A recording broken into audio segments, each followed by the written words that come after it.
Yeah, what we are doing with this Audi RS7 pilot driving concept is that we are going to the border of the vehicle dynamics. So we have taken this car on a racetrack to demonstrate that we are able to control the car, or that the car can control itself under the conditions of a racetrack. So we are going to the borders of vehicle dynamics. That means we are able to control the vehicle from the easy maneuvers up to to the really very dynamic, where it depends on where the car, we have to drive it on the centimeter exactly on the path. And that with accelerations which are going up to more than 1 G. What role does this kind of project play in Audi's strategy of piloted driving? The piloted driving is one of the innovative future technologies. So actually we see that we can accelerate the level of safety in the future. And that's the main task we have given. And for doing that, it's very important to control the car under all conditions which are possible, even under such difficult conditions like we have it here. Thank you very much, Mr. Hackmack. We'll see you in a minute, pulling up the car to the grid alongside with a German soccer world champion, I heard. Let's have a look at the vehicle we're talking right now. It's the Audi RS7 piloted driving concept, and this is one of our project managers preparing the car. Peter, what's the difference between this one and the standard production car?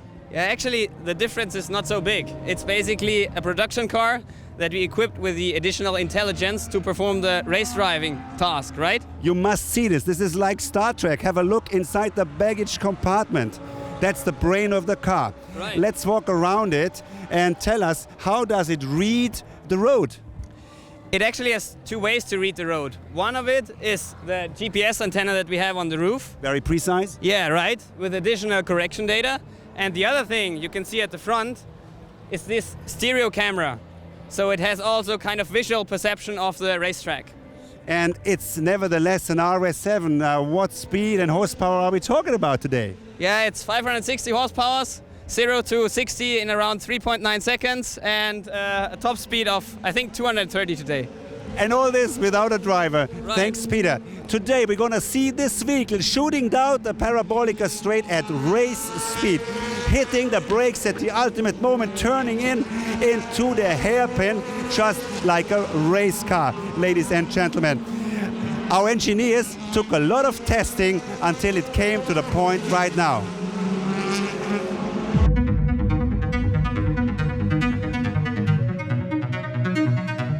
The Audi RS7 piloted driving concept, the sportiest piloted driving car in the world.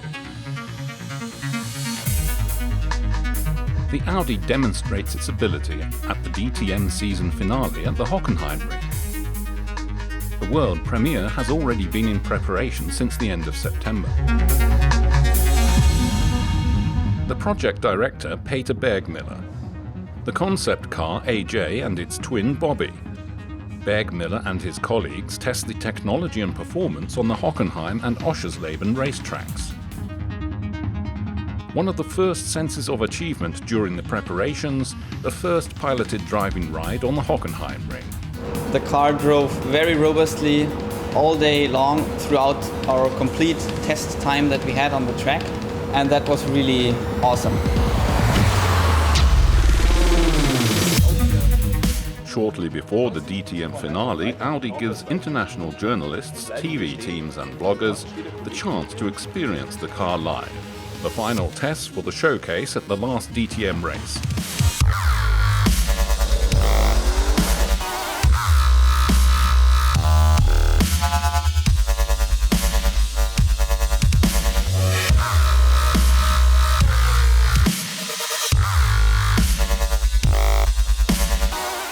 I came in with very high expectation, and today it has exceeded my expectation of what my thoughts on Audi is in terms of the future of piloted driving or autonomous driving. The Audi RS7 piloted driving concept. Vorsprung durch Technik. Audi will demonstrate what the brand means by this.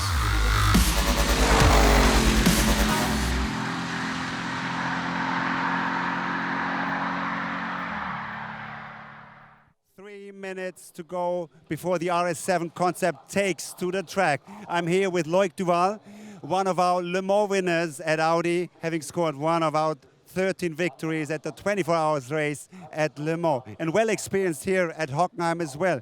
Loic, what's the challenge of Hockenheim? Very technical track with the parabolica going through the straight line, really high speed, end up at this hairpin with hard braking phase. Going to the stadium with a corner, the right-hander, that you cannot see the exit of the corner, so it's difficult to find the line. So I'm really looking forward which kind of line he's going to use. The drivers always take risks. What risk could take Bobby, our car today?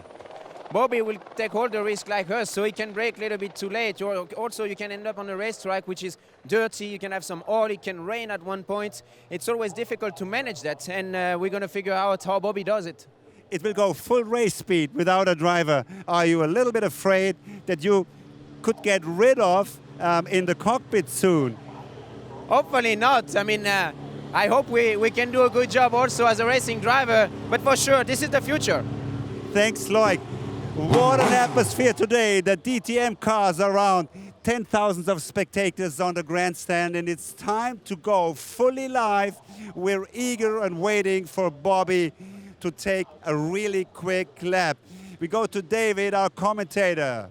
Thank you very much. And how exciting is this? History absolutely in the making here on the hallowed tarmac of the Hockenheim ring.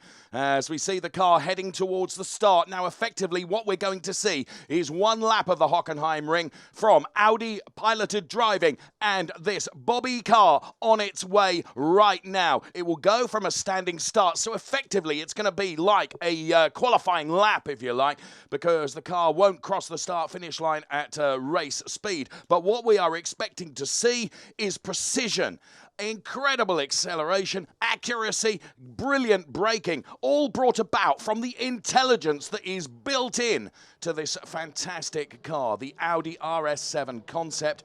560 horsepower, unleashed, but unleashed in a piloted concept. Piloted, to you and me, means without a driver. This is fantastic, as you can imagine. Huge attention towards this as the car is placed on P1 on the grid and is about to get underway. It's a very, very technical circuit. As we heard Loic Duval explain, we are expecting turns 1, 2, the turns 3, 4 complex, then into the parabolica. That's the bit that I'm so looking forward to as the car propels through the parabolica up towards the hairpin, where accurate braking is utterly crucial to get the line through the hairpin right. We're expecting a potential time of up to 220 kilometers an hour before we reach the braking zone in the hairpin. This is going to be absolutely awesome.